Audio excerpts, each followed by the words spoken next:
మలికిపురం దగ్గర ఉన్న జీడిపప్పు ఫ్యాక్టరీ ఇది. ఇవన్నీ దాన్ని ప్రాసెసింగ్ చేసే మిషన్స్. క్యాషు ఫ్రూట్ నుంచి మనం తినే క్యాషు ఎట్లా తయారవుతుంది అని మొత్తం ఇక్కడ అవుతుంది.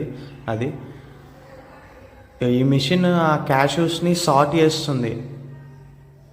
జాలి లాగుంది కదా, అది తిరిగి దాని సైజును బట్టి ఒక్కొక్క బాక్స్లో వేస్తుంది. దాని కింద చాలా బాక్సులు ఉన్నాయి.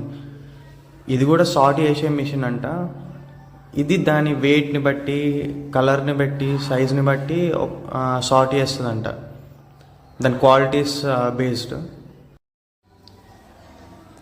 ఈ డిస్ప్లే చూడండి, నాకైతే అర్థం కాలేదు క్లియర్గా. మీకేమైనా అర్థమైతే కామెంట్ చేయండి. మెటీరియల్ నేమ్ వైట్ అని ఉంది, కలర్స్ అని నెంబర్స్ ఉన్నాయి. ఆయనను అడిగితే చెప్పింది ఏంటంటే అది క్వాలిటీస్ని బట్టి సార్ట్ చేస్తుంది అని.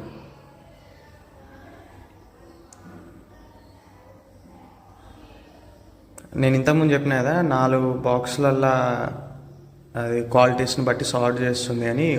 దాని కింద ఉన్నాయి బాక్సులు.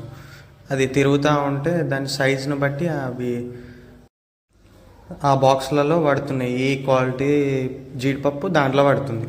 సో వాళ్ళకి సార్టింగ్కి ఇబ్బంది కాదు, ఆటోమేటిక్గా అయిపోతుంది. ఇది మాన్యువల్గా చేస్తారనుకున్నాను నేను యాక్చువల్గా, కానీ దానికి కూడా మెషిన్స్ ఉన్నాయి. ఇవేమో కాల్చినవి ఆర్ బాయిల్ చేసినవి ట్రేస్లలో పెట్టుకుంటున్నారు ఇట్లా. సో 2 రకాల జీడిపప్పులు ఉంటాయట, కాల్చినవి, బాయిల్ చేసినవి. బాయిల్ చేసినవేమో 3 నెలల వరకే నిల్వ ఉంటాయంట, కాల్చినవేమో 6 నెలల వరకు నిల్వ ఉంటాయంట. మనం ఇంట్లోకి తీసుకోవాలంటే కాల్చినవి తీసుకున్నాడు బెటర్ అంట. ఇవి ఓల్ క్యాష్, స్ప్లిట్ చేయలేదు.